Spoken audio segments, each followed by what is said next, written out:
Count us off in español. 7, 6, 5, 4, 3, 2, 1, 0. Hey. Hey, we got it right this time. Yeah.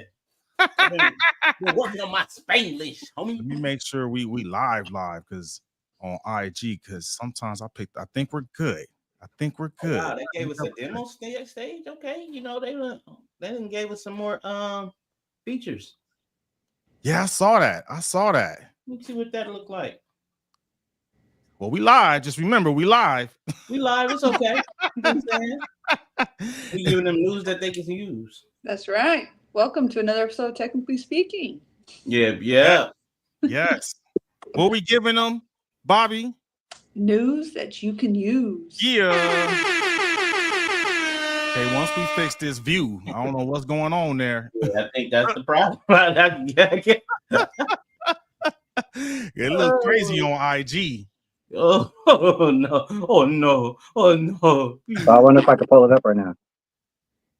ABC, delete the scene. Boom. How does it look on IG? Oh, a huge blur. Yeah, it's like a big black blur, and then you see us on the left. Not being racist. Now check it out now. I think I removed it. Okay, it's good now. It's good now. Yeah, we good. We Gucci. Now, you know what? Our guest should be featured. There you go. Boom. Yeah. Oh, yeah. You know what? We good. All right. So we live then. What's up, Instagram? Who's that? We live like Channel 5. Latino Ghost. Huh. I like that name, Latino Ghost. That's what's up, man. Hey, thanks for joining us. Hey, so we back again, man. We got your co-host, Bobbi, Miss Bobbi Lopez, out there on the East Coast still representing. How you doing tonight, man? Fine. It's cold still. What's I don't like. Oh, look, she got the hearts. Oh, hey. Can I do it? What's up? Can I do it? No, I can't do it. No, don't do that on mine. Nah, that was pretty cool. I wonder if I throw up a C with some Crips come out running. Let's not, Corey. Let's not. How cold is it out there, Bobby? This morning it was like 35. I did like wipe some frost off of my windshield before I left the parking lot and stuff. Sheesh. I've got thin blood. I prefer the heat over the cold weather. Because you from Texas. That's right. And then we got our host, Corey. How you doing, sir? You already know it's the main man with the game plan. Look, today was Mom's birthday. And, you know, we don't know how many more birthdays we're going to have with our parents. So, you know, I was like, Mama, what you want to eat? She was like, I want to go. Well, first she was like, I want to go to Red Lobster. I was like, Mama, you can do Red Lobster on any Monday. Mm-hmm. She was like, well, then just take me wherever. I was like, you want some cheesecake?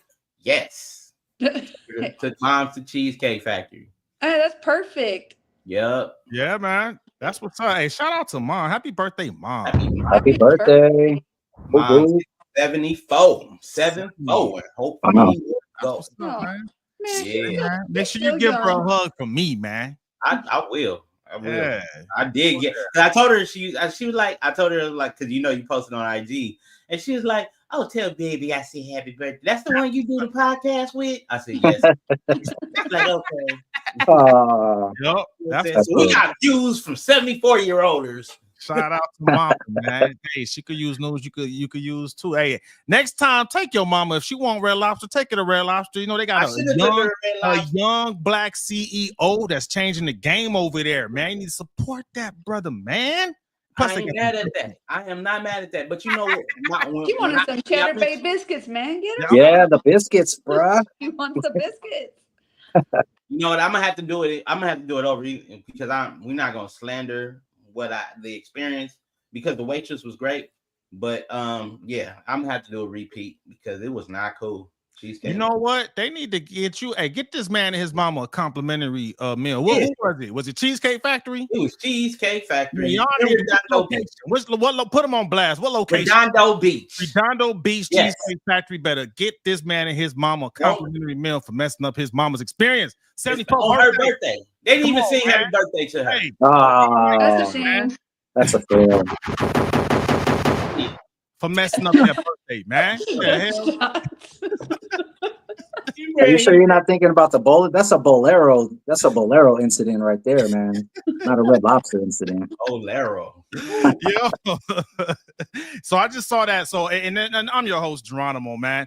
And then we have our special guest, man. He Cuzzo, man. He's a family friend, man. He's like our fourth host of the show, man. Dr. Pool coming back. He runs a pool cleaning company out there in the greater Los Angeles area. I think you got to live west of the 110, right? You got it. West of the 110. Yeah. North of what? The 405? North. No, we're doing south of Sunset Boulevard. South of Sunset Boulevard. Okay. Yeah. Okay. Yeah. West side. If you want Bobby told me just call it the coastline. I just worked the coastline. So okay.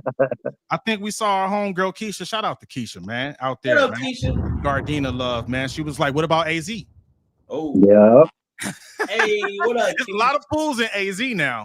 She was my winter formal date. Oh, I way back then. Yeah. We took it back for real, man. Them homecoming. Wait a minute, is this the Keisha? This Keisha used to live out in there. I mean, she was out here. She used to live out in Arizona. Green Eyes, right? She's still in AZ. Yeah. Green Eyes, right? Yep. Oh, I remember Keisha. Hi, Keisha. Yeah. She was like a sister to me. Say what? She like a sister to me. Nah, she like a sis, man. She people, man. She people. What's up, Keisha? Thank you for joining. Yeah. Dude, she's doing the damn thing out there, man. I forget the name of that city she lives in, man. But she be building like her own patios and she be getting it in, man. Like you would get along with her, Bobby. I get along with everybody. I'm over here trying to find the peace. We can always find common ground, my friends. Always find common ground. Oh, well, no, I say that to say because I ain't built nothing. So I mean, y'all, I'll sign off on the project, but I'm not building nothing, man. So I signed off on a project before I left my house, and my husband went to Lowe's last week, and he started the project last night, and has been sending me little snippets of the progress and stuff. Hell yeah. Yep. Hell yeah. That's what's up, man. I have a whole new looking living room by the time I get home. Hey. Nice. Yep. Hey, Corey, Creative Native said, you the chef, Corey. You should have just made her a cheesecake.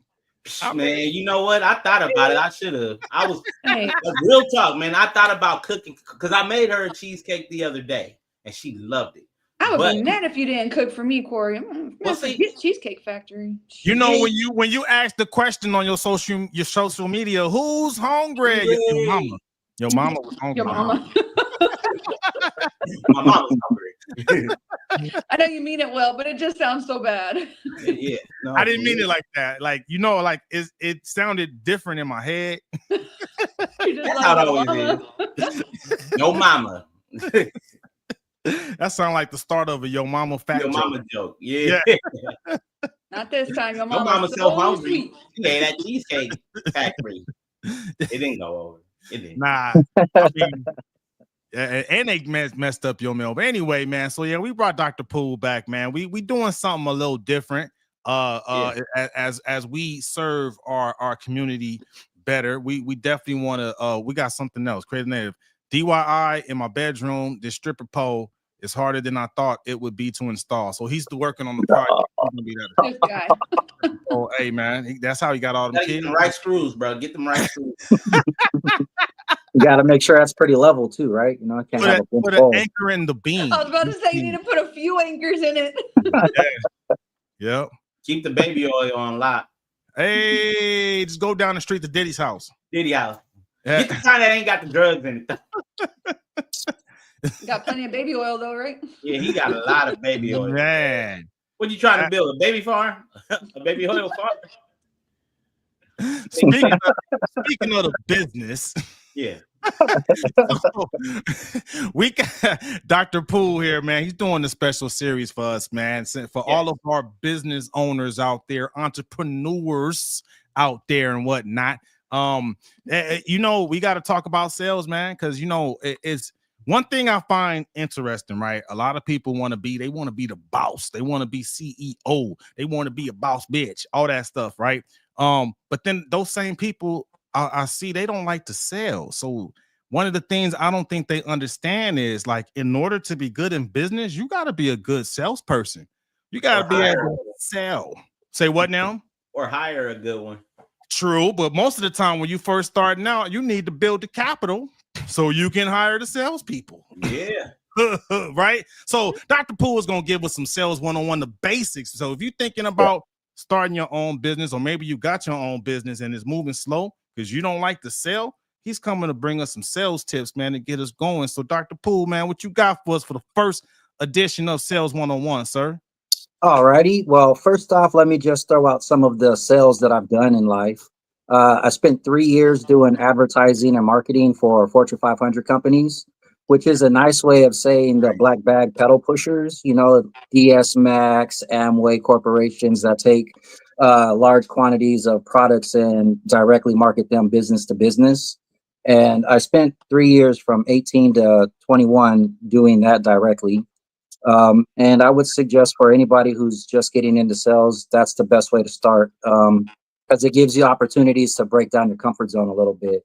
I've also done telemarketing sales. I've done car sales. I've done home security sales for like ADT. I've done home improvement sales, trying to get people to upgrade their houses and whatnot. So I've been kind of all around the block in sales, but I've noticed that everything kind of results back to the same thing. It's the amount of people that you're seeing, getting those people to like you with a simple pitch, and possibly getting them to buy more stuff from you, and kind of like a repeat.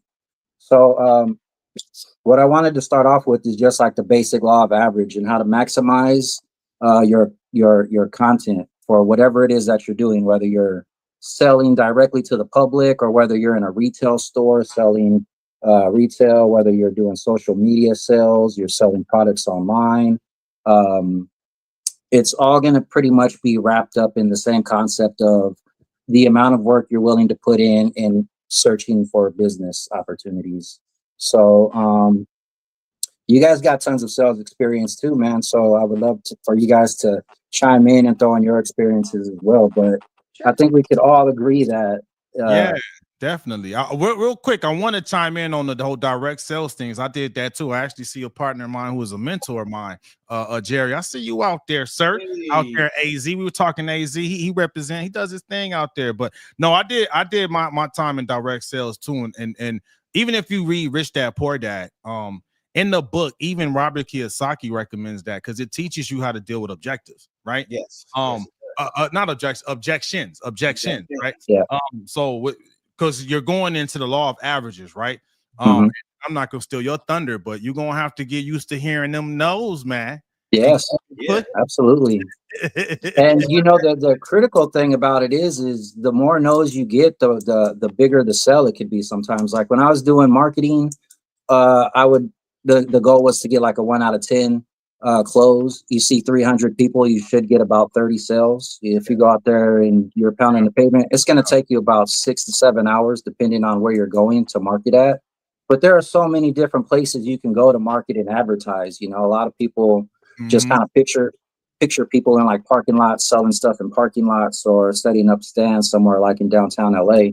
But a lot of people I've noticed, one of the things that really stood out for me in maximizing my law of average is the different places that I was willing to go.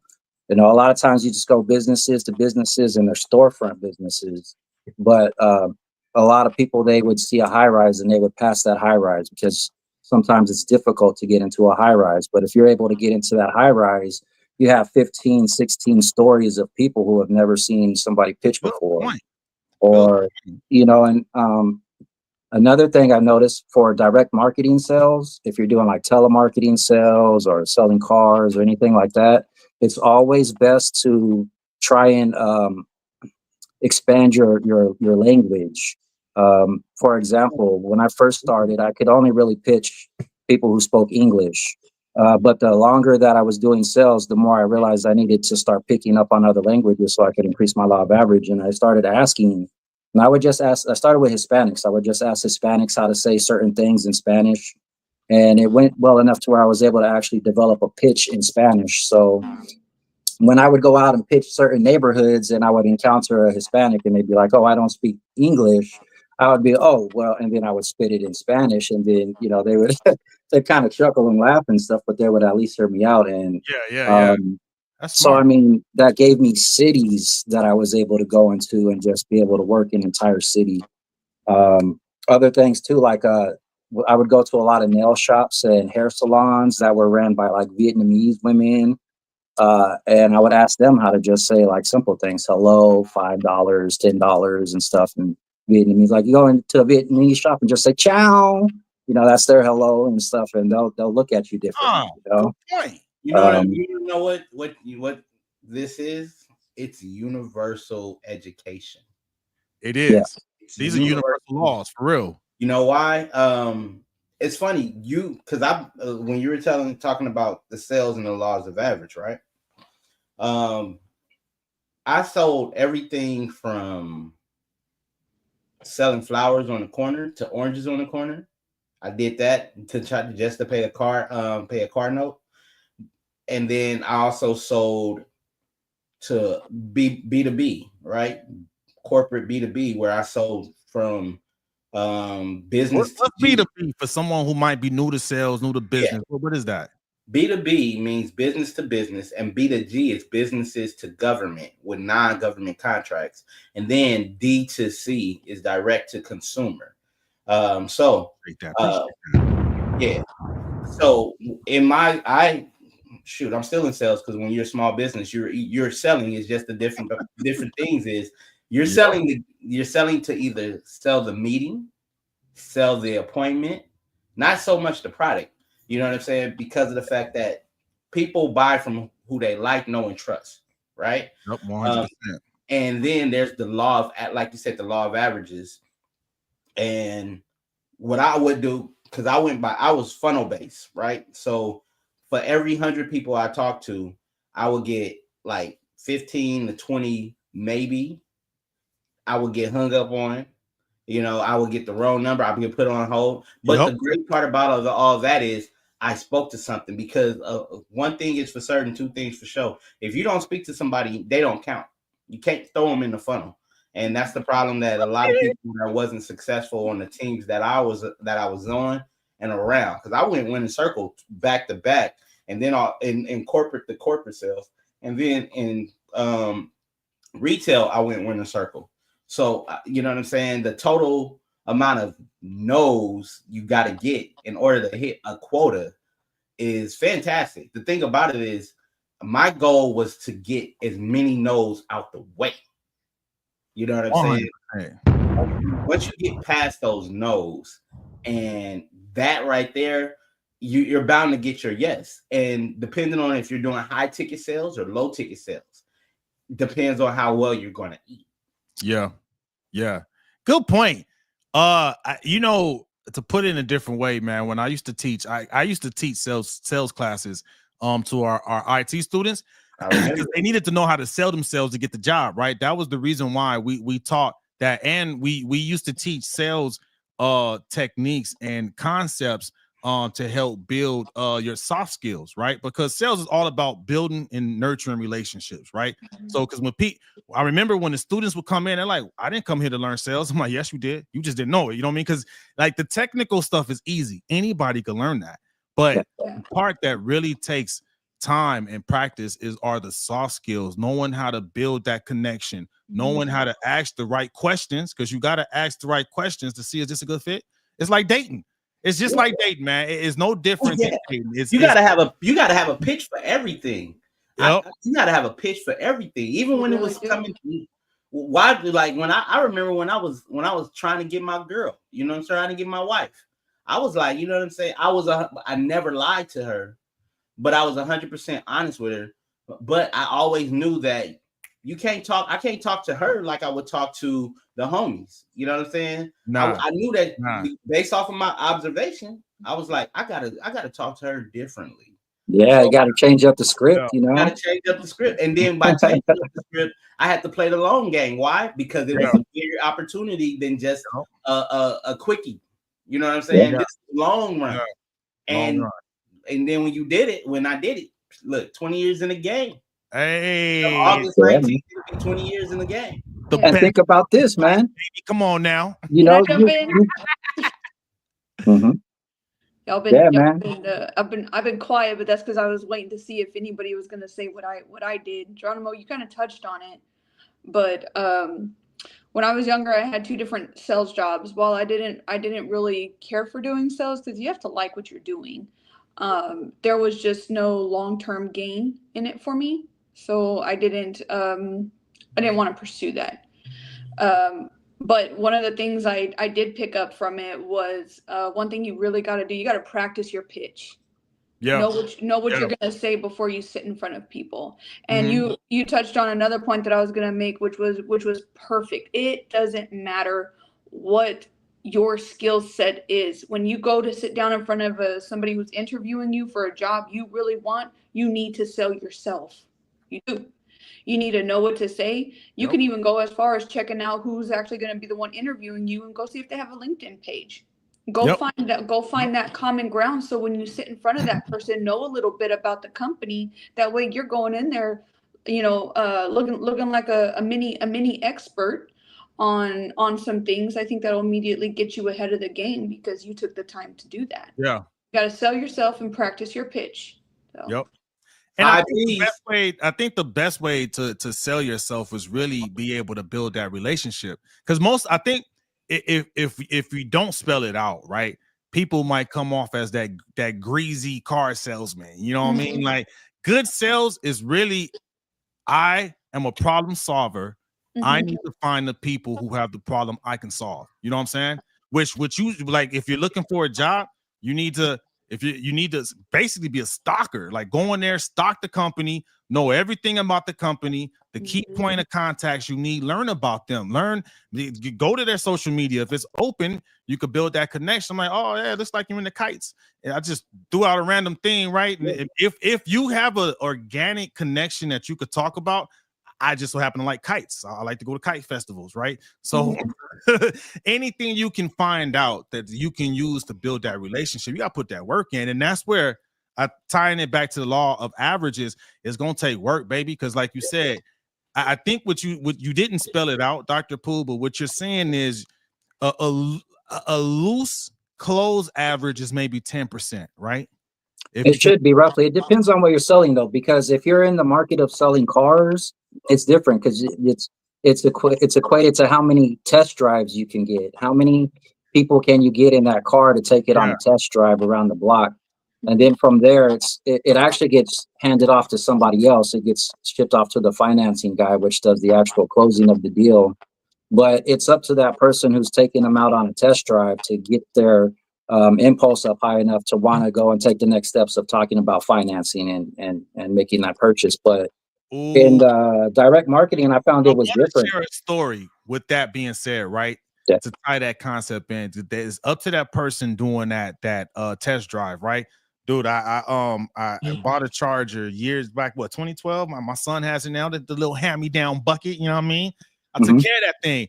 Dude, at the time when I went to get that car, I was stationed up in the Bay Area. I think I bought it somewhere in Sacramento. Found it, got there. I was actually looking for a Kia. It was a Kia, one of the nicer Kias, right? Because I needed something that was good in gas that could drive from Vacaville, California to Riverside. You know what I mean? I just needed something good on gas, right? Shout out to Vacaville. Say what? Shout out to Vacaville. Shout out to Vacaville, baby. I still got peoples out there. Hey, man. That's what I said. Give them a shout out. I never heard of them until you just said Fairfield, Vacaville, Sacramento, the whole Bay Area, man. Shout out to y'all. But so the dude caught on to that, right? Because he when I got there, he was like, "Hey, man, you want to test drive that Charger?" Because he seen me looking at it. You know what I mean? And man, I drove that thing, man, and I was like, "Man, this is cool, but let me go ahead and drive that Kia." He was like, "Check it out, man." He was like, "When you got here, you said you wanted something good on gas." He was like, "You can get to LA and back on 1 tank of gas." And he was like, "And after driving this Charger, you don't want to drive that Kia." He was like, I didn't want to drive that Kia, man. Like, I was like, I had to hit him with that. You right. Let's see what we can do to get this Charger, man. Yeah. I got a question for everybody. What's up? Because you know I've been doing, and shoot, if we want to go off record, I've been doing sales since I was 7, so I'm almost 40 years in the game. Well, who's the first person when it comes to selling that you have to sell? Well, you have to sell yourself first and foremost. Yeah. Boom. See, that's the thing about it. If you can, because I tell people, I didn't sell you. I just told you sold once you bought the product, right? Mm-hmm. The thing about it is when you sell yourself on anything you can do, sky's the limit. Yeah. You know what I'm saying? Good point. Hey, say that again. Say that again. When you sell yourself anything that you can do, sky's is the limit. Think about it. Geronimo sold himself on being a real estate investor. What did he do? He went out there and he sold himself and got some property. Boom. Bobbi, she sold herself saying that, you know what? I can do this water restoration company. And she went out there and created a water restoration company. Dr. Poole told himself he can be able to go and get clients and sell pool and sell pool clean stuff and eventually clean pools. Mm-hmm. I did the same thing for my entertainment company. The thing about it is, once you realize that you are the number one customer, that you sold yourself, the belief that you can do this, then everybody else out there is a piece of cake. It's hard work as far as you have to put in that work. You have to do the grunt work. But once they become like you, it's second nature. Yeah, that's why they say, that's why if you like normally get into sales and you're just starting off, they tell you to try and pitch your family or your friends. You know, you want to pitch the people that are closest to you. But, you know, just to make a point too, you know, I was going to mention that when I was doing direct marketing sales, it wasn't always a 1 out of 10. Like there were some times where I'd just go and I'd pitch 50 people, 100 people. I'm just getting shot down left and right. And that type of business, it's good to have a quick pitch so you could just get in and get out there and increase your law of average. But I noticed, and it happened every single time, whether I got 60 no's, 100 no's, 20 no's, the next yes, they always bought more. So like, let's say I could go and I got a great product. I'm selling one to everybody who I see. Boom, boom, boom, boom, boom. I got another product that's not as great and everybody's telling me no. And then I turn around and I drop a case on to somebody, you know, and they use it for reselling purposes and stuff like that. So, you know, you just want to really make sure that you don't give up. And that another thing a lot of people do in sales, and I see it all the time with myself when I walk through like grocery stores or whatnot, and people are selling like Verizon this or Girl Scout cookie that. A lot of people, they prejudge. They don't, you know, they don't just pitch everybody that they see. They see somebody and they think, oh, either they might not speak English or they might not have any money or they're too high class, they're too low class. Like the hardest group of people that I had was actually high class white people, because I always, no matter how nice they were to me, there was always a little bit of me that felt inferior. Like I'm just a colored guy dressed in really nice clothes, but I'm selling stuff out of a bag, you know? And even though it was probably just in my head, that was one of my comfort zone issues. So, you know, I had to really overcome that in my life. And that opened up doors for me to go to cities like Brentwood or Hollywood and these really high end places where when I was living in Orange County, I used to love going to the beach. I would pitch Laguna Beach, San Clemente, Dana Point, all of them. Every day I was down there at the beaches, and they're very high class people. So you got to have that thick skin to be like, no, no, no, no, no. And then you walk into one nail salon and you sell everything you have in your bag because it's a full nail salon, you know? Ooh. But so prejudging, you know, pitch everybody. Don't be afraid to. Homeless people got money, you know. You'd be surprised. You'd be surprised who has money. But you guys are absolutely right. I mean, if a person doesn't like you, it doesn't matter how good you spit. They're not going to help you out at all. You know, they're not going to do nothing for you. But I got great sales pitches I can share with you guys later. And there's another thing called impulse factors, which is what that car salesman used on you, Gmo. He used the fear of loss and an indifference impulse factor on you. Tugged at your heartstrings a little bit. He did. Well, my ego. He spoke to my ego straight up. Like, I mean, and I mean, hey, I I still got well, I don't have it. My son has it now. So I mean, I look at it, it was a good buy. You know, it was a good, it was a good exchange, you know, because that's all sales is. That's business. Not only that, Right? It's good history. Think about it. We're having this conversation because of that salesperson. Yeah. Yeah, he was a good salesperson. He did what he was supposed to do. Yeah. You know what I mean? Like, hey, I forget the name of the movie, man. And Alec Baldwin, he was like, when someone steps out on that lot, are you man enough to take their money? Are you man enough to take their money? Man, put I don't know this movie. That coffee's for closers only, man. Oh, closers. Coffee for closers. Yeah, okay. Man. Yeah. There we go. What's the name of that movie?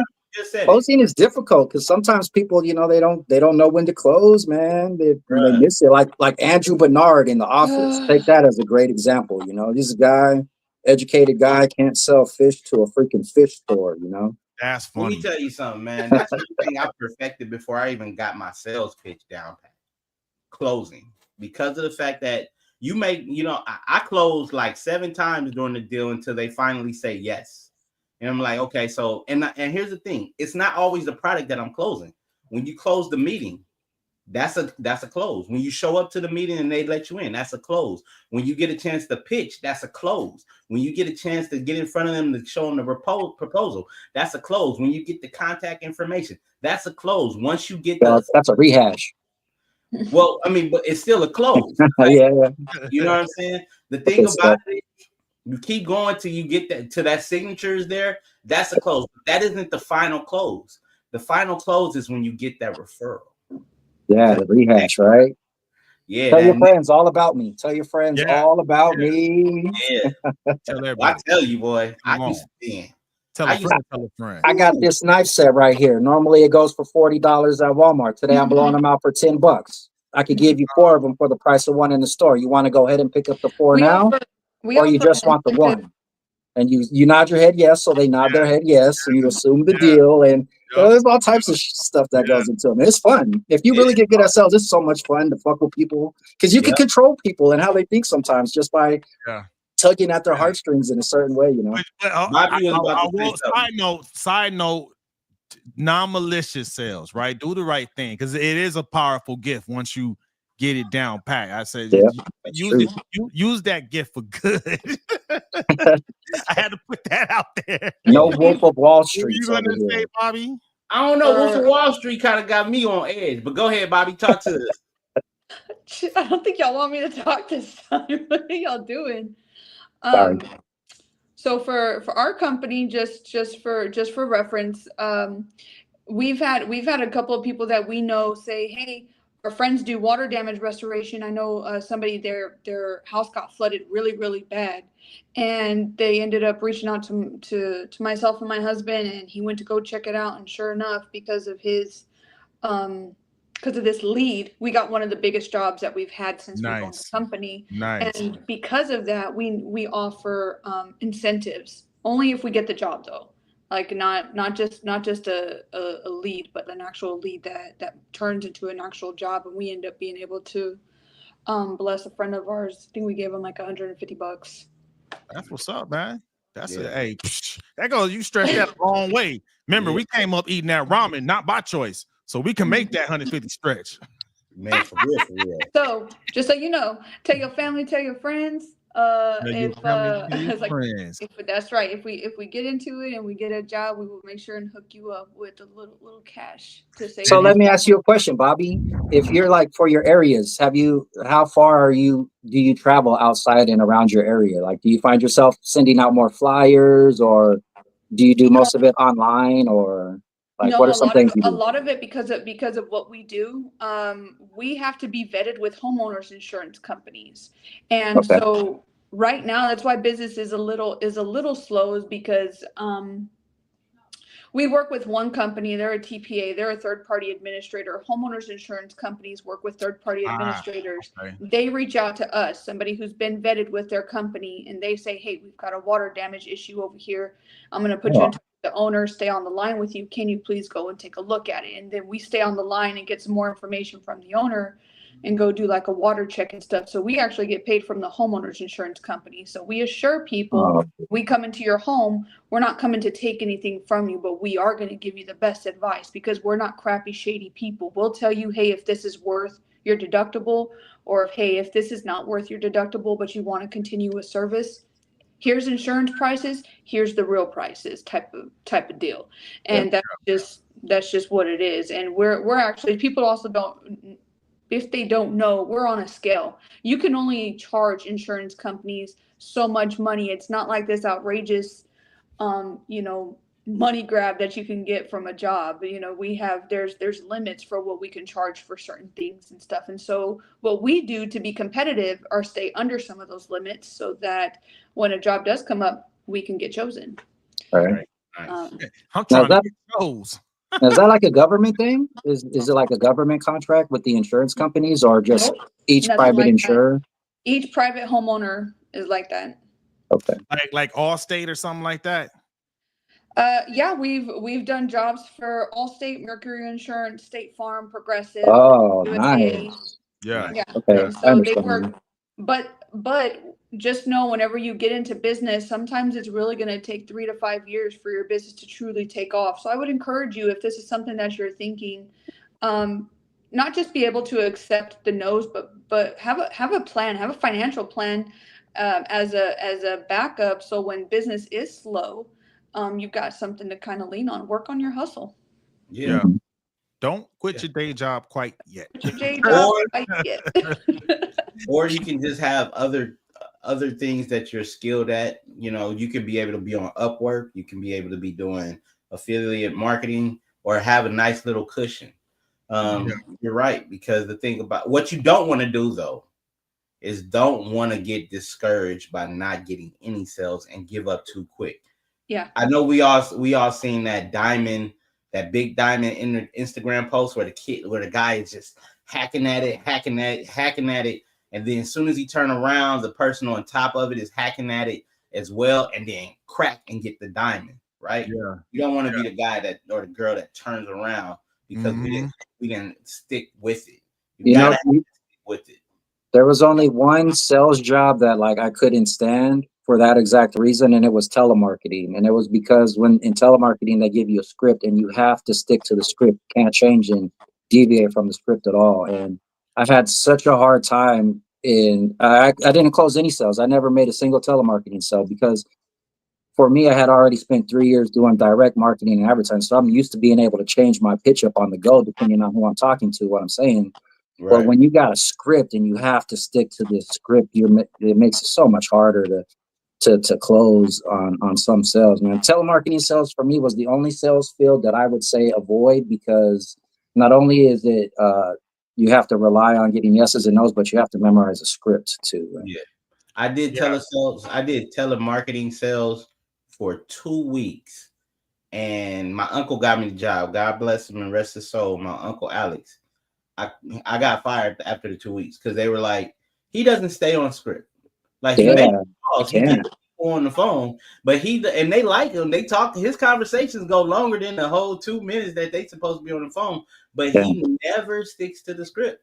And I was like, I can respect that because of the fact that I'm a hustler. If I know that something's not working and I got 8 hours to do something that's not working for me, I'm gonna switch it. Yeah. Corey, you're like, well, your script sucks. Okay. Yeah, for real. Your script sucks. Mine's working. Yeah. Hey, Creative Native said he did door-to-door alarm sales and he loved it until the market took a doo-doo. What alarms was he selling, man? ADT, some of that Cisco. He should hit. You hear that, Creative Native? Dr. Poole's asking what alarms did you sell? ADT was cool.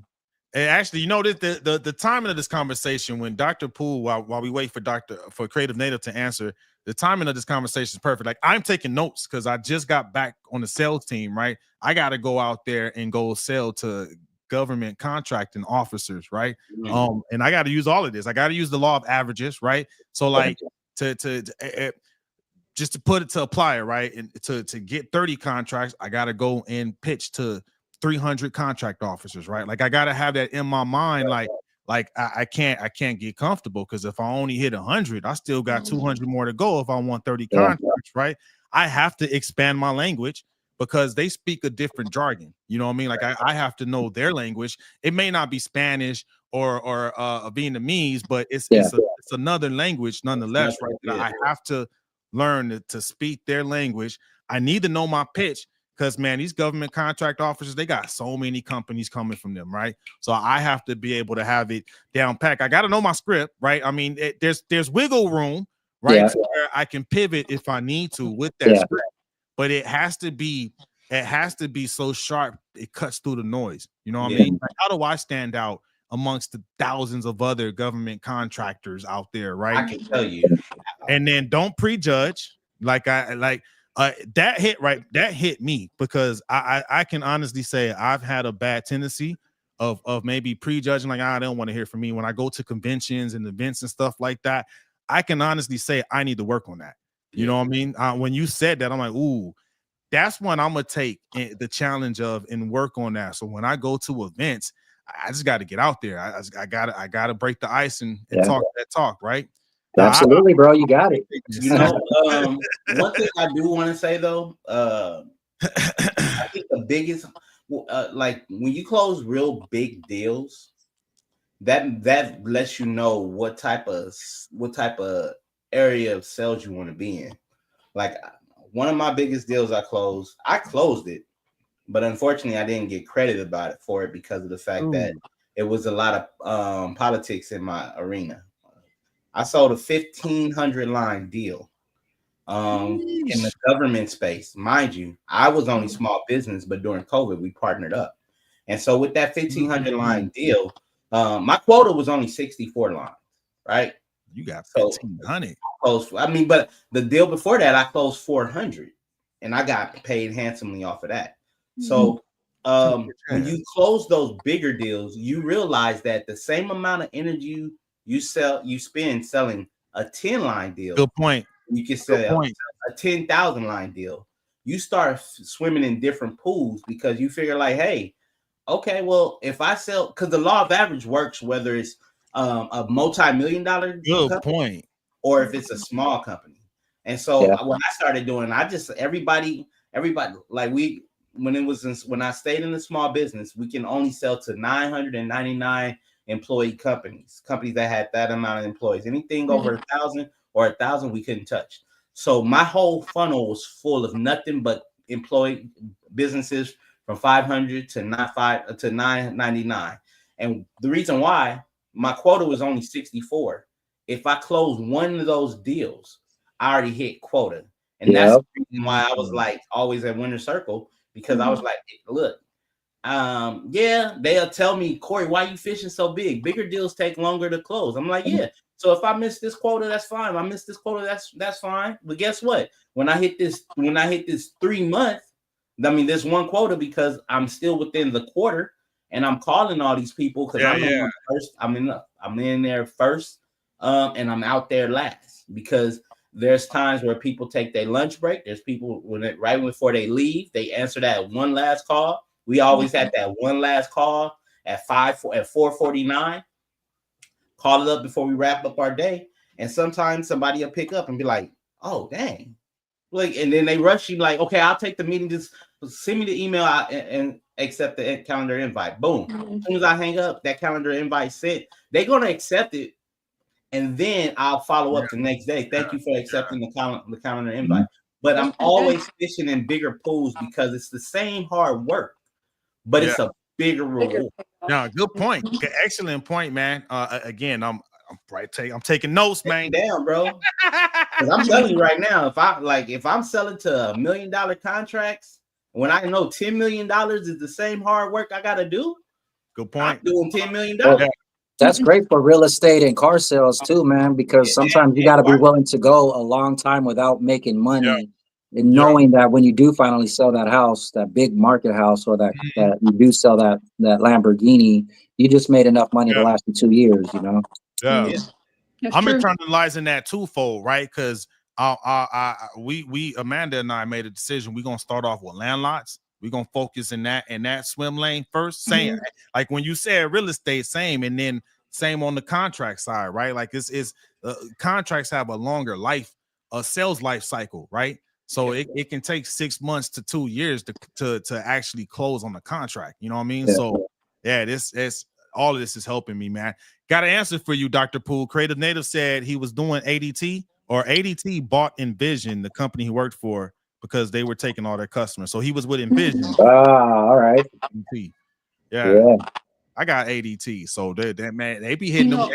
They be pounding that pavement, boy. Yeah, you got to, man. Home improvement sales like that is difficult because a lot of times it all depends on the neighborhood you go to. And I could have skipped so many houses. I was doing like the sales where we would go and we would ask people if they wanted to get like their windows upgraded or have their roofs redone and whatnot, you know. And so the goal was you walk through the neighborhood, you got your flyer, you know, you knock on the door. If nobody answers, you put the flyer in the door. You hope that they call back, you know. But every now and then somebody answers that door and you got to talk to them, you know. And what were you gonna say, Bobby? At my old house, I would laugh because there was people that would come by. They're like, "Hey, we're here with the solar panel company," and I'm like, "Bruh, you would think you would get a quick satellite image of this entire street before you start talking to people." I was like, "Well, I can help you right now. Us and the neighbor 3 houses down, all of us have solar panels. You're like 2 years late. For them, you're like 5 years late." Good point. I never thought about that. Hey, man, no, you got to know your audience. You quick Google Maps will help you know what houses to hit and what not to hit, because here you are wasting your time. And while I'm not trying to, hurt your feelings or anything, I want you to make sure you get the most of this daylight and go knock on those people's house and those people's house. Matter of fact, those people are more inclined to buy because I know they got money because they got 2 nice cars they keep in the garage. So or they don't have the money because they spent the money on them cars. No, I was gonna say one of the hardest jobs that I've probably ever had was in sales, hands down. I absolutely hated it. I sold life insurance. I was a registered life insurance agent for the state of Texas. Wow. And I absolutely hated it. There were times where they were like, "Oh, this was it was commission only," and I wasn't used to that. And so I would be at work for like 12, 13 hours a day, and they still wanted me to stay late and cold call. And I'm like, I am not getting paid to sit here for 14 hours and listen how to read off of scripts. And I would get in trouble too, because I'm like, I'm just not flowing with this though. Like, this sounds stupid. Yeah. And I was like, well, if I'm trying to learn how to do this script, what if somebody interrupts me like I just did to you? And I remember the person that was training me, she was like, well, you can just kindly tell them to wait till the end of the video. And I was like, I'm not going to do that. I think that's rude. If you've got a question, let's handle it right here and right now, because the last thing I want to do is waste your time, and I don't want you wasting mine. Yeah. And because I'm understanding that, I don't want to go inside like, we just didn't do, I think, a good enough job of even checking people before we went. I got a face-to-face with a lady, and we would get inside of people's houses by selling them on the child ID cards, the pamphlets, because they put their number in something. They wanted a child ID card. So we would come and we would help them fill that out and everything. But what they didn't know is we were using that as a reason to come into their home. So this one lady, it sounds so shady, which is part of me was like, I just don't feel like this is right. We ended up going to this one lady's house. And when I sat down with her, I could already feel something was wrong. And I was like, and I was with one of our lead sales guys. And so the lady starts talking and she starts doing this number to her face. And I'm like, I'm almost positive, just being a female and listening to her, she's trying not to cry, whatever she's talking about. And sure enough, it ended up coming out. Her husband, like 4 weeks prior to us being there, died in some fiery plane crash. And because I was there to sell life insurance, I was like, all right, I'm so sorry. Here are your child ID kits. Good luck to you and your grandchildren. Like I told that guy, Cody, I was like, I am not going to do this. That lady is already having a hard enough. I am not going to do this. I'm not. I don't care how much money it could cost me. I was like, I imagine she already had life insurance too. There's a great benefit to having life insurance, but it was hard to sell it because they were wanting me to do it a certain way. And I just couldn't do that. And yeah. That goes back to, you got to know your audience too, right?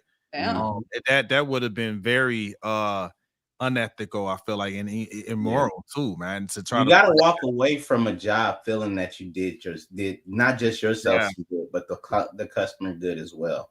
Because if you don't, I didn't even feel defeated. I just felt terrible for that lady. We just showed up at a terrible time, and she didn't even have to accept my invitation to even get those child ID cards that we were trying to get her. That was just terrible and stuff. Nah. Well, I mean, at least you had the heart, and you were a woman enough to just walk away. Yeah. Hey, I think that's a good point too. Like, you gotta know when to walk away, man. Know when to walk away, and because also too, if you waste too, like, you got to use the law of averages. You got to work the numbers. You got to work the numbers. You got to work the numbers. If you spend too much time on a deal that ain't gonna go, that dog ain't gonna hunt, dog. Go to the next one. Go to the next one. You know what I'm saying? Your nose should be fast. No, if they say no, I don't. Okay, good. Okay, thank you. Boom. The way I was taught. The way I was taught. People. Say what? My husband prefers I talk to people because he'd be like, let me get my wife. What are they trying to sell you? No, man, I appreciate your time today. You've done a fantastic job. I like your pitch. Good job. But this ain't the day for you or for the Lopez family. So have a good one. Hey, the way I was taught, yes, no, tell me quick, I gotta go. You know what I mean? Like, and I'm gonna do you a favor and tell you just no, we're not interested because I know you need to work your numbers. You know, I'm not time, man. I got respect for the craft, man.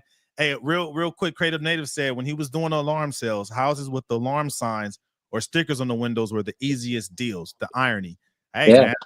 A lot of times those people, they leave it up. No, they'll leave their stuff up to try and trick people into thinking that, you know, they have security, even though they really don't have security. That's and true. Even when you repitch something, it's cool if you notice somebody's already got like windows or satellite or something, maybe you could get them, maybe your offer is cheaper than what they're already paying or something like that, you know? So you never know. Sales is weird, but you guys are right. You got to be prepared to just cut and run when you need to cut and run, because I got people I got to see too. All right, no problem. Thank you. Maybe I'll see you later. You know, and you got to take it as water off the back, man. And you got to you have to have a buy quota and a no quota. Yeah, I mean, if you're finding yourself stuck, you know, there's an impulse factor called a fear of loss that you could use. You know, so I'm only going to be here today. I'm only here today for an hour. You know, if it doesn't work, no problem. Then you use indifference. No biggie. All right, I'm out of here. I hope you have a good day and you leave on a good rapport. That way, the next person who comes later, you know, doesn't just get shooed away. Because how many times have you tried to go somewhere to sell something? They're like, oh, no soliciting. I've had bad experiences with salespeople and stuff, you know. So, I mean, you could catch me on the right day. I mean, that's how I got my Kirby. That's how I got my dang it, you said it, solar panels. I mean, you catch me on the right day. I'm like, actually, I need a good vacuum. What's up? I guess what? I got sold on 2 Kirby's. Let me tell you something. That sales rep probably got 28 no's before they got to you. Hey, they were looking for me, boy. like somebody gonna say yes to me, and you have to say that to yourself. Yeah, somebody's gonna say yes to me. Yep. When you get that yes, you're gonna be able to say, I spoke that into existence. Yep. Get through the nose to find those yeses, man. I was gonna say, I felt like that when I was single. I was like, somebody's gonna say yes to me. I don't know who they are. Yeah, relationships too, man. It's the same. Yeah. Think about religion. Like the Mormons got it down. How often are they knocking on doors trying to get people to subscribe to their religion? You know, like they're pounding the pavement too. You know, evangelists out there. You want to bring people to Christ, go out there and pitch people on Christ. You know, see 300 people a day. I'm sure 30 of them will come to church with you. If not, at least one. And then they might get saved and baptized or something, right? There you go. You know, our church ended up having to move from 3 services to 4 services merely because of social media. Right. We were pushing out so much social media, and then we ended up having where we've had to change what we're doing, people who are serving the church, because there's now so many people there. Where parking is becoming right now too. That's you too. I'm calling churches right now. You know, I even put an ad. Because what it is and we can move on to the next subject after this. It's pretty much I found the need. The need, and I found it, and I know it's affordable. And the thing about it is like it's what you guys need. So now I'm just calling 100 churches to get them to say, one of them to say yes. Boom. Working those numbers, baby. Working those numbers. And you know what? You make a good point. when you're working your numbers, you got to know your niche. You know what I mean? You have to know your niche, and when it comes down to knowing your niche, your target market, right? The rule of thumb is you dig that hole inch wide, but miles and miles and miles and miles deep. You just dig in, man, because then now you know you got the right solution for the right problem. Because that's really what it's all about, right? Like when the bad salesperson, and when your solution doesn't match my problems, you wasting your time, dog. Like, exactly. That's and you know what? That's good for like kids, right? Because when kids, you know what I'm saying, when you figure out that your kids, remember we all sold candy. I know we all sold candy to either churches, to fundraisers as a kid. You know what I'm saying? And I was the one who was like, you know what? What if I give you 2 for $3? They'd be like, $1, but I know, but you're helping me out, right? Boom. That was a sales skill. Yeah. That sales skill, I grew up, and you know what I'm saying? My mom didn't have to say, well, Corey, you should be a salesperson. I kind of knew it because I liked the gratification of a close. I didn't know it was a close. Yeah. I just know I got what I want. It's the thrill of the hunt, you know what I'm saying? As a kid, as parents, you know what I'm saying? I don't want to, I know I'm pivoting, and I know, Bobbi, I want you to go ahead and take the reins from me. You know what I'm saying? No, but it sounds like you're talking about that there's a need to talk to kids about work ethic and teaching work ethic. Is that what he's kind of alluding to? That's where I'm going to. That we want to teach kids good work ethic. How do we do that? This is a real good transition, because technically speaking, we want to make sure we're giving you news that you can use, and because you know, just about everybody who probably listens to us, or even everybody here that's on the show that's a host, all of us have kids. And we want to see better for the next generation. We want to see better than what all of us had or were given growing up. And one of the best things that you can do, we're going to be hitting up these parenting topics to let you know that how is it that you can, how can we better build the next generation? And that's by setting the good example, but by instilling a good work ethic. Talking to your kids about what it takes to be successful nowadays, learning how to manage their time correctly, making sure that when their alarm clocks go off on the morning, you're not supposed to hit snooze 7 times. That's not normal. You get up, you get your feet on the ground, you stand up and you stretch, and you get yourself ready for your day. But snoozing is so great.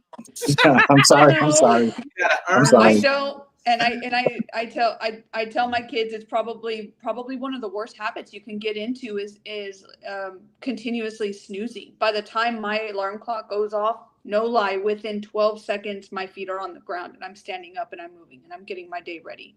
Some things that you can also do that I do, and I'm just talking from experience, is teaching them preparation the night before for their following day goes into building a work ethic. When I have my little ones help prepare their lunches for the following day, when we're picking out school clothes for the next day, how are we going to be successful tomorrow? It's by being prepared today, right? Yep. And so and I do the same thing. I pull my clothes out, I get my shoes, I get my socks ready, because I pretty much get ready in the dark. I leave very early in the morning before my family is awake.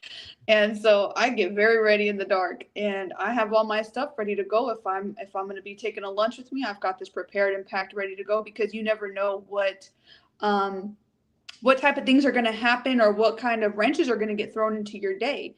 But one of the things you can do is, when that does happen, if you've prepared ahead of time to be successful that following day, you can help manage those wrenches being thrown in, and what that struggle is going to look like. And everybody's wrench is going to look very different. You can be fully prepared the very next day and wake up throwing your guts up, and you ain't going to work.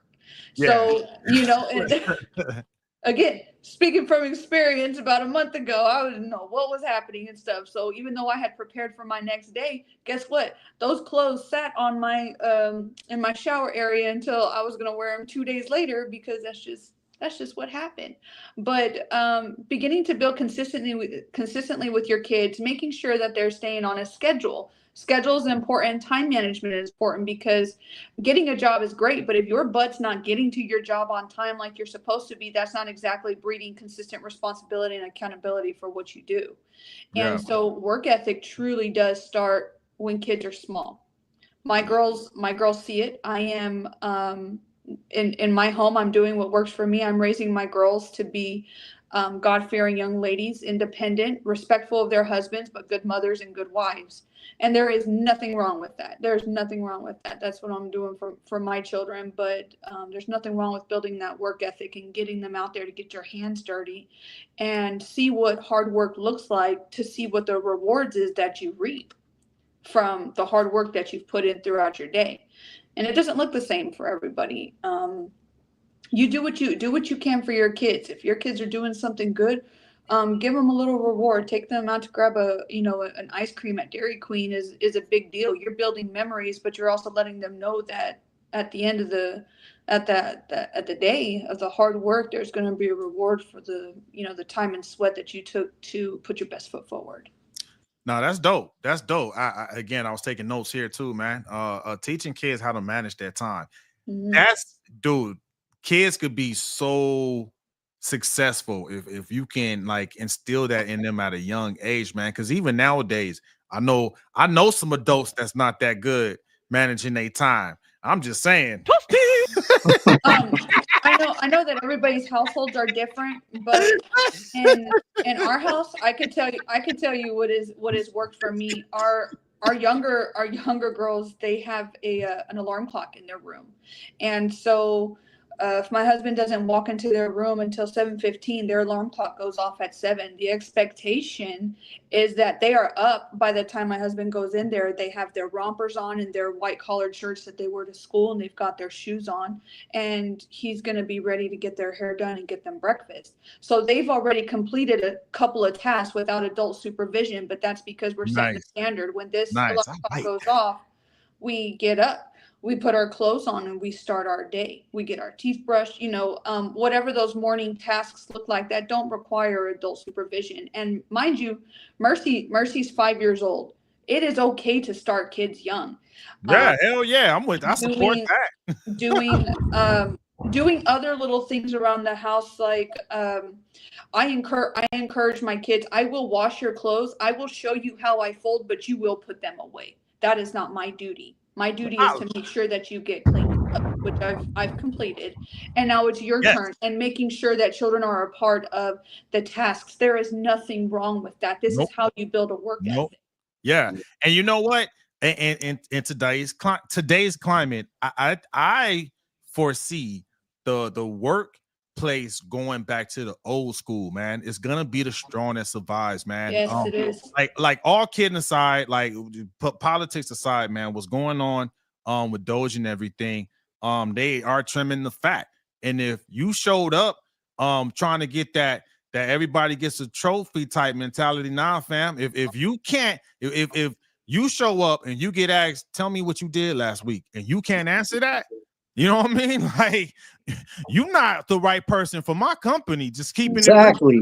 We got to get the kids ready for that, man. Like just because you pretty or you can dance on TikTok, you know what I mean? Like that may not pay the bills. No. You got to be ready to work. So my daughter's about to be 16, and I've told her, when you go out into the real world, it is a competition.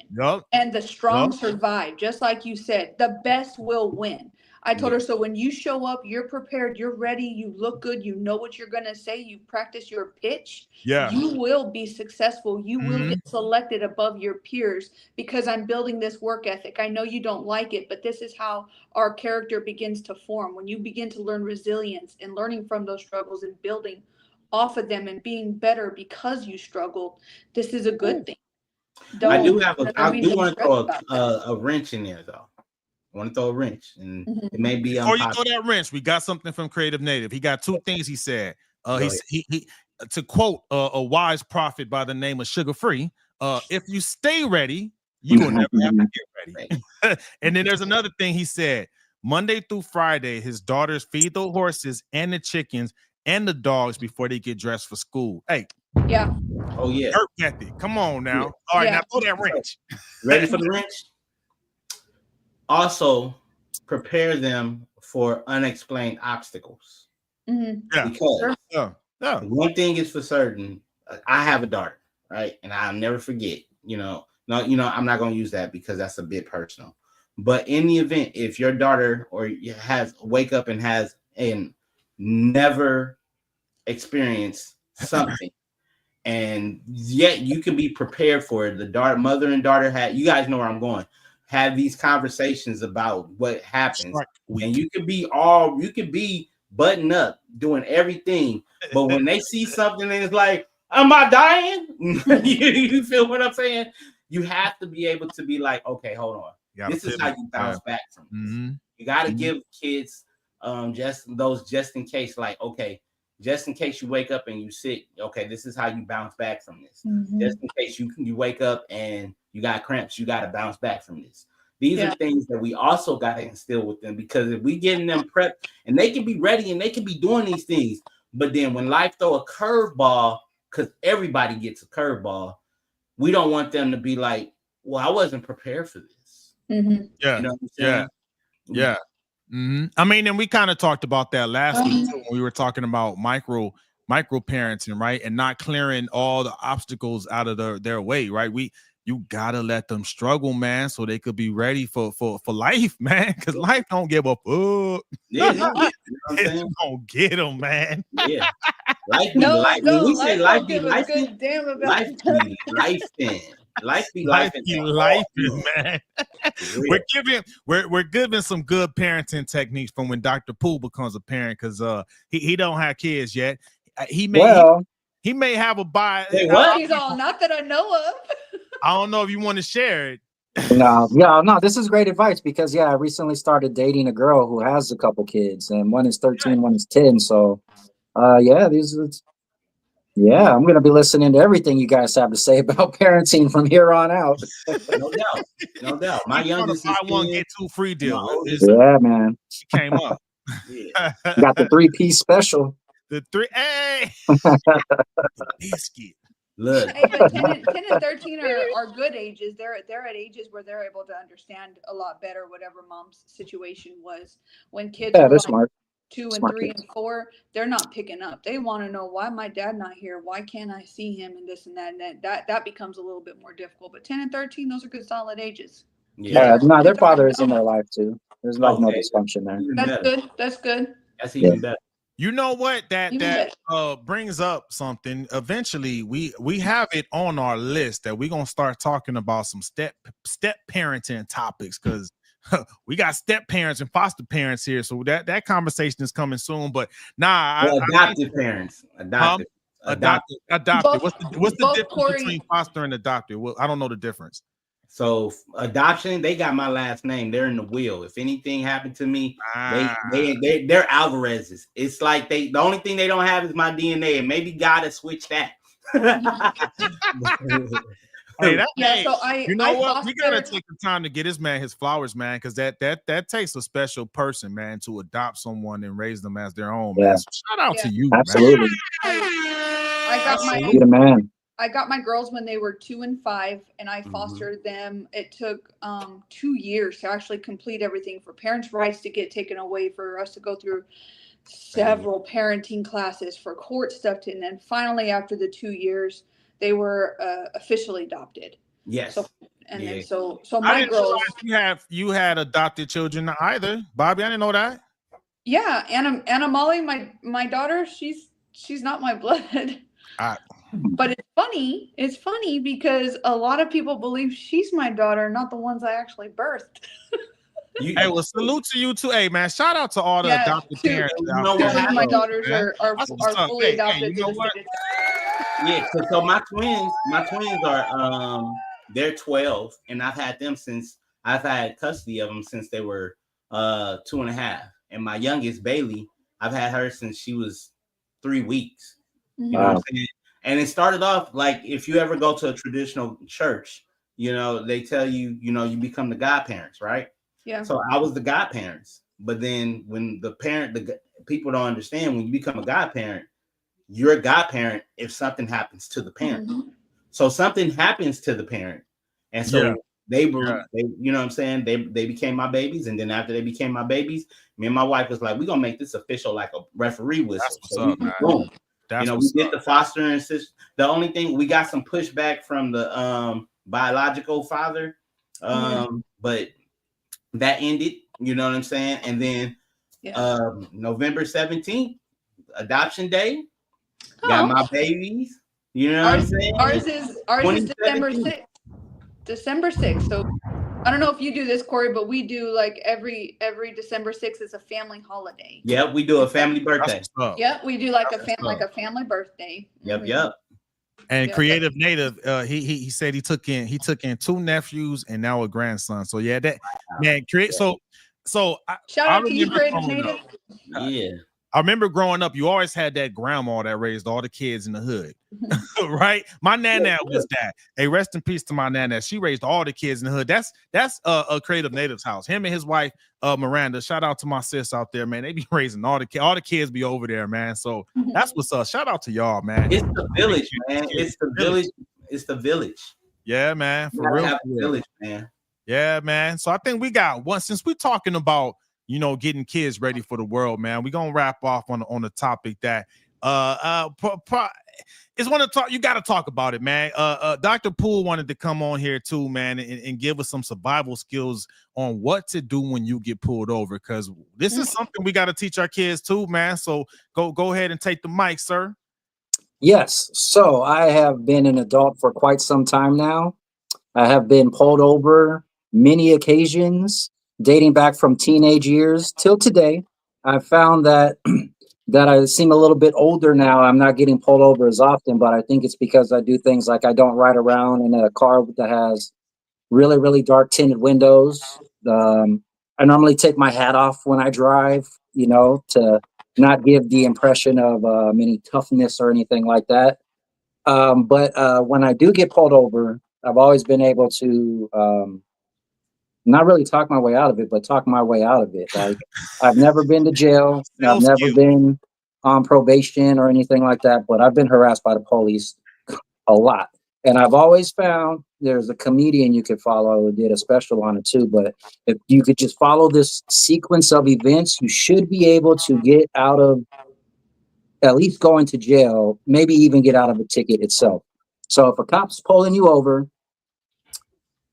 and you don't pull over right away, you're going to make it harder on yourself, period. So I remember, Geronimo, you were telling me one time you were getting pulled over, but you drove a little bit to where it was lit. You wanted to make sure that the area was lit, which is smart, but that could have made your stop a little bit more difficult, in the eyes of the cops. So this is what I do. The cop comes up to your car. You want to be prepared. You should already have your car turned off. And I find if you put your keys on top of the dash and they see that it's on top of the dash, then it's like, all right, this guy is familiar with the technique. He knows what's going on, I always keep both of my hands on the steering wheel when they come up, and these are just basic instructions that if you've been pulled over, these are what the cops tell you to do anyway. They say, put your keys here, put your hands on the steering wheel. So if you're already prepared with all that stuff before they get to you, they're a little bit more at ease. The biggest thing that I noticed, though, with a lot of people who are dealing with hard times with police officers, they are the ones who always tend to not show the authorities any type of respect. And we got to be able to respect these officers in an authoritative state. If they're asking you for your driver's license, it's not a big deal to give them your driver's license. I don't understand why people are always like, oh, I don't have to show you my driver's license. I know my rights. And they turn what could have been something very small into something big.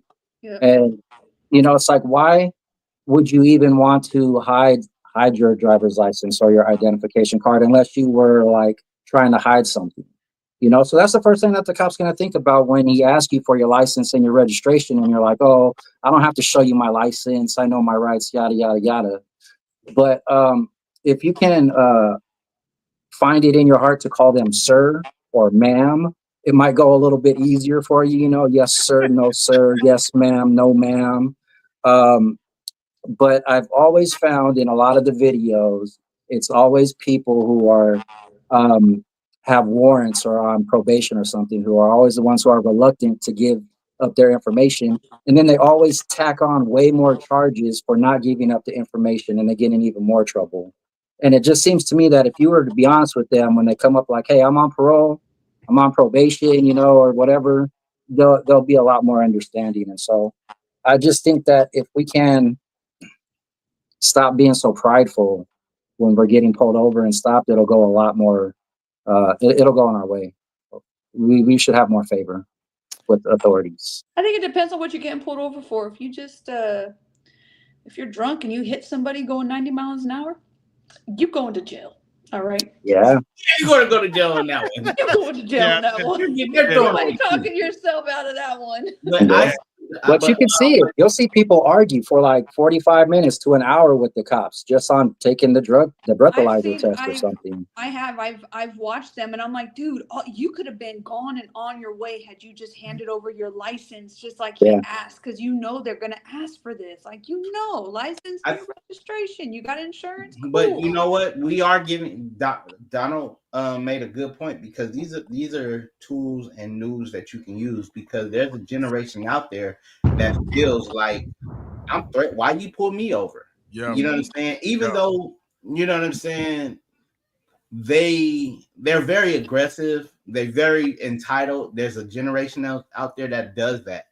We need to be able to instill to these things. Do you want to be right, or do you want to go to jail? Do you want to? You know what I'm saying?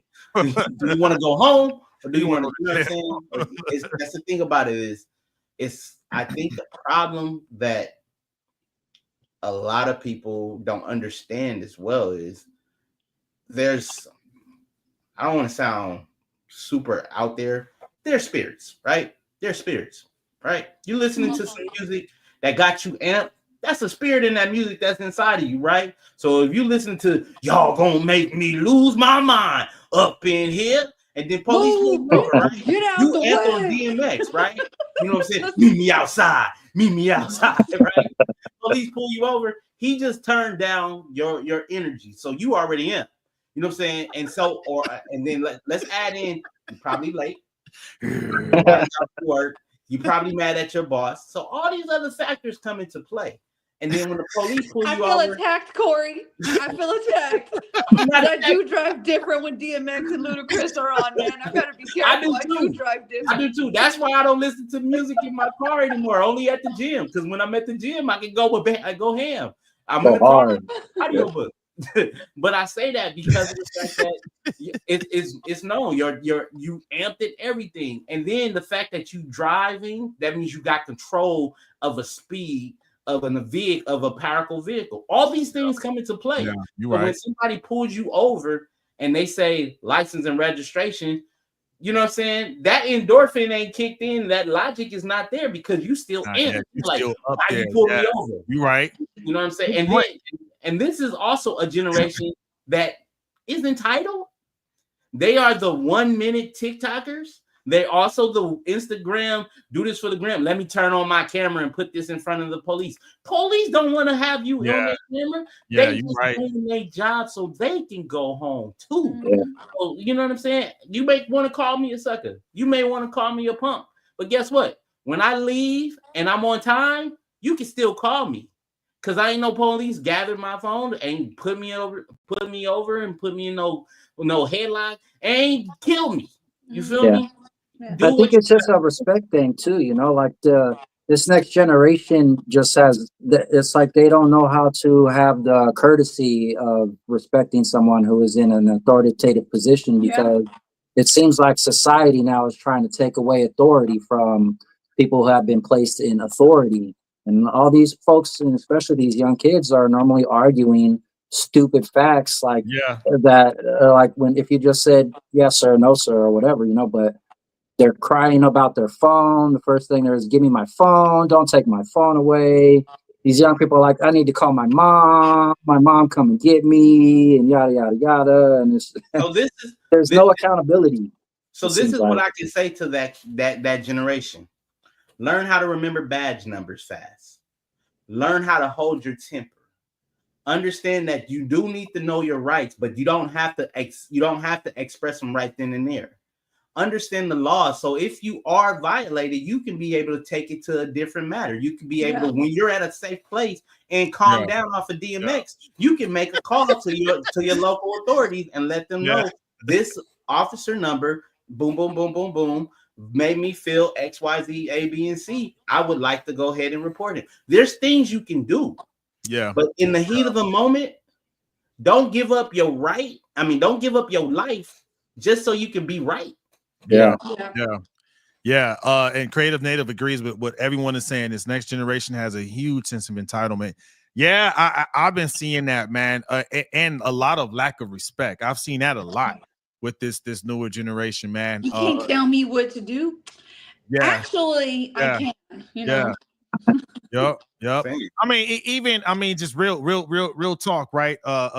My stepdaughter, one of her friends came and she's older. She's 18, so she's come over and she's using like a different type of language in front of my daughter. I'm like, hey man, not in front of my daughter. Like, take that outside, dog. Like, or you cannot come here. It's my house. You know what I mean? Like, you don't have to be here. Like, but I remember when we were teenagers, like, of course, when I was hanging with Dr. Poole and Corey, we said what we wanted to say. But if there was adults around, hey, ma'am, hey, Miss Parker, how you doing, man? Sir, hi, ma'am. Yep. As soon as Miss Parker was gone, hey, man, just my ninja. I'm telling you, man. Real. Yeah, man. It's the nuanced things like that. Like, they don't even have the sense of respect to not do that in front of adults, like, or even kids. I'm like, good God, man. But hopefully some younger people see this and they learn from what y'all are saying, right? Because it could save your life, but it can also save some bail money, man. So, and I'll share this, right? With prepaid legal. Get you a prepaid lawyer. Prepaid legal, right? So one of my things is I go to tax auctions, right? That's how I go get my properties, man. I had my eyes on this one property, and you know how it ended up on the auction? No. Someone paid the bond for someone. They bailed them out, and they used their house for leverage. They didn't follow through. What's the term when foreclose? Not foreclose, but the when they don't make good. They skip bail. They skip bail. So they took the house and the county auctioned it. Remember, I told you about the bonds. Bonds can get you out of a lot of stuff. Yeah. So because that can happen, right? Because that's freaking terrible. Because you wanted to be in your feelings and be ego and be right, and you end up in jail. In your family, your brother, something puts their house up for bail, and you skip bail. Now your family losing their house because you were an idiot. You an idiot. You know what I mean? Like, yeah, man. You really ain't invited to Thanksgiving at that point. At the hell nah. You know, with the police force, I would say there's one place where maybe DEI would be beneficial, because I've been noticing too, like, all women now don't want a male police officer to touch them in any way. They're always saying, I want a female cop. I need a lady cop here. I don't want this man to touch me. I'm terrified of this man. You know, so there's an instance where, hey, you know, maybe we need to hire more lady cops for the ladies, because they don't like to be submissive to a man, you know? Because I had that misconception of what DEI was too, and one of my HR friends gladly corrected me where DEI is different than what I think what you're talking about. Because DEI is more so like awareness programs, right? Like, understand different cultures, so you try not to offend them and stuff like that. What did she say? There's different equal opportunity programs that are not like specific DEI that speak to that. You know what I'm saying? Like, I got corrected. I actually, out of a video we put out, older OG lady, HR, she's been doing HR for like 30 plus years. And she was like, you know, that's not what DEI is, right? I'm like, I did not know. And she properly educated me. So, I mean, yes, definitely we need the equal employment programs out there to make sure that women can get those jobs if they want them. You know what I mean? Because I don't know how many women want those jobs. I don't know. I'm not a woman. Bobbi, I got to follow your lead on that. That's a hard job. I was already a soldier for 18 years. Like, that's already a hard job. But to be a police officer, man, they're dealing with a lot of stuff on the daily. on the daily. It's not like we're seeing something on a deployment. They're like deployed every day to the Every day streets, in the field. Every day. Yeah. in the Yeah. field. It's hard enough, but Dr. Poole, last week I had talked about like women who are predators and manipulative, and I know that there are some women out there that are like, oh, you can't touch me, I want a woman cop and she needs to be over here, and then women begin to control the situation when you're the one who got your ass pulled over to begin with. Yep. You know what I mean? Yeah. So Yep. I don't want to say I'm trying to be the angel advocate here, but like there's always going to be two sides to that. But I do agree with you. I'm not here to argue that. I absolutely agree there should be more women, but we want to pick the right kind of women who cannot bring emotion into the situation and be able to handle that situation and stuff. And I think they're out there, and let's hope that in the next generation there are going to be women who do want to step out into those harder roles, because you can't be no geek off the street. Hey, you know what I mean? hey, regulator. Count up. You gotta earn your I keep. like how you did That's that. That's what's up. So a little bit of respect goes a long way. I like that. You on to something. We're gonna cover it eventually. We do have a topic about women that we're gonna get to. We're gonna get to it eventually, one of these episodes. But I We think should do it this month though, because it's Women's History Month, it's Women's History Month this month. So we definitely this is a good topic though, man. A little bit of respect goes a long way. Like I mean, I've had my situations, with cops, but what got me through it is just understanding the human element of it. Just like sales, right? In sales, you got to realize you're talking to another human, right? And you just have to you have to be aware, right? Like part of me is I am aware, right? I know how I can maybe be conceived, because people do prejudge, like we talked about, right? I know that. And you need to know how people prejudge so you can know how to work around that, right? I got twists in my hair, right? Some people might look at that, as Samuel Jackson said at the Super Bowl, as too ghetto, right? So I have to make sure that I'm not, escalated. I have to try to tone it down and calm it down and use a sir, ma'am, so I can de-escalate the situation. You know what I'm saying? Like, because if they came up with a bias and I validate that bias, now I'm in trouble. You know what I'm saying? So I have to invalidate that bias and get that person to see me as a human. But I also have to make that person feel like they're being treated as a human. It's an even exchange, right? And that's what's gotten me out of the situation, because I knew I was dealing with biases. So it's just it is what it is. And I think that's one of the things we got to instill in our kids is it's the world, man. It's human nature. Humans are biased. So you have to understand that, but you also have to understand you got a gift to treat that person like a human being, to blow past that bias. You know what I mean? So hey man, you this is some real news you could use, Dr. Poole. This was a good one, man. Good one. Hell yeah. I'm just trying to survive, man. Let's just survive, let's just survive. Gotta survive. Let's survive together, because it's us versus them, right? Yeah, man. About that before. It's all of us. It ain't a skin color thing. It is all of us together in it. It's in all the struggle, whatever that looks like. It is all of us. Hey man. Yeah, I like that. And that's you know what? It's about us and all of us. Thank you, Dr. Poole. This was a good episode, man. I feel like this was just for everyone watching. We didn't cover all the topics, but we covered the right topics. You know what I mean? This was a good one. So man, sales 101. I actually got a lot out of this episode myself, man, that I'm gonna be taking to action. Hey. Next time I'm on, I'll go over the introductions and short stories, man. And maybe a little bit of a presentation. Start getting into the 5 steps. Ooh. And we can hear how all you guys use your 5 steps in your fields, also. I like that. This is good. So we're doing a 6-part series on this, right? Yeah, I got 6 parts. Yeah. So okay. Hell yeah, that was good, man. Like I said, I'm using that, teaching these kids good work ethic. Yeah, this is good stuff, and how to survive on when you get pulled over. I almost said how to survive South Central. Rule number 1: don't trust nobody, especially a girl with a hooker body. Hey, they need to be teaching that in the schools, man. Shoot, hey, that's still relevant to today, huh? Yeah, man. Only fans ain't your friends. True. Unless you put that auto pay on. Wait a minute, huh? I'll hurt. Dr. Poole, man, again, tell them how to get in touch with you if they're on the right side of LA and they want some services, sir. Yep. You can get me at donald.rumpf1982@gmail.com.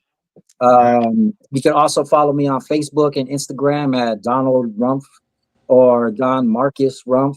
I post some pretty interesting videos on the Facebook, just random stuff I see that kind of is applying to, what's going on right now. If you guys want to check out some weird conspiracy theory type videos and stuff like that. He takes it there too. He takes sometimes if I want to go down that rabbit hole, I'm on his Hey man, that rabbit hole is deep and it is dark. Well, see, eventually I'm gonna turn it to this side, and then we'll do like the conspiracy theory segment or something like that. Like that. Send it to me, Don. I'm interested. Send it to me. You know I am. All right. I'm gonna say it, but you know who it is. He's been saying it all throughout the episode. This is for you, Dr. Poole. Creative Native said, next time, can you answer how your beard is gray, but your hair is black?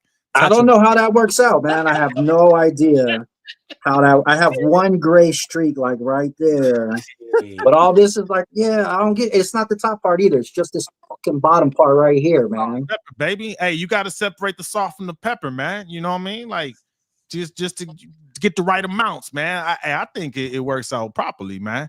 Yeah, I'm not gonna be one of those just for men beard guys. Accept me how I am.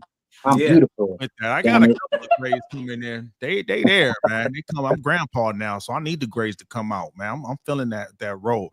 Bobbi, again, tell them what you and Valentino offer over here in the Bexar County, San Antonio area. Yes, if you are in the San Antonio area, surrounding cities and counties, we offer water damage restoration services. So if you've had a dishwasher, refrigerator, or even your water heater leak and it's causing damage, give us a call. You're welcome to hit me up on IG or Facebook, bobby.lopez.5 on Instagram. Facebook, you just find me at Bobbi Lopez. I'm in the San Antonio area, and so just look out for me. If you've got questions, I'd be more than happy to provide you some assistance, fully free of charge, just for all of our fans. Much love. Hey, and I'm gonna tell y'all. So I got my own testimonial. They came through and actually saved me some money because I was good. I thought I needed their help, but they were like, "Nope, you're good." They use all their special equipment that can see all up in the rules and be like, "Yeah, these are your wet spots in this." They do a good job, man. So if you're in the surrounding areas of Bexar County, hit them up. They are. Oh yeah, man. I each one teach one, man. Corey Giovanni, tell them what you got to offer, folks, man. One more again. So if your company or your business or just a couple of friends are looking to get into podcasting, I have a done for you system that can be able to go ahead and get you up and active. Also, if you have services, a speaking engagement, a church, or you have conferences and you want your videos cut and clipped for your social medias, please get at me. I'm at Corey Giovanni on Instagram and at Core ENT LLC on Instagram. And look, there's a website if you want to go ahead. It's CORENT.B as in boy, I as in igloo, Z as in zillionaire. One more time. Hit that website one more time. Zillionaire.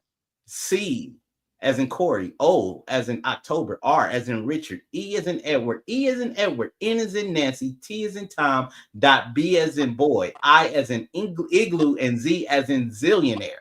I like that. Hit them up if you need those services. And you can find me on at tech_Von_ go on Instagram. Real estate, that's my thing, man. We got the vacation rental is getting booked. If you coming to San Antonio, hit me up. I can shoot you direct link. I'll add a little discount to it. Hopefully we got some bids that I'll win, man. Have some lots for the low for you coming soon. So other than that, another great episode. More thing. What's up? One more thing. Oh, yeah, most important. Go ahead. Make sure you like, comment, subscribe, and share to all your friends that there's a network out here giving you some news that you can use. Yes, sir. Hey, Facebook, Instagram, YouTube. Thanks again for spending the night with us, man. Y'all have a good night. That's tonight's episode. Love y'all. Peace.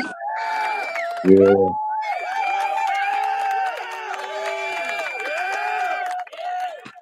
Woo!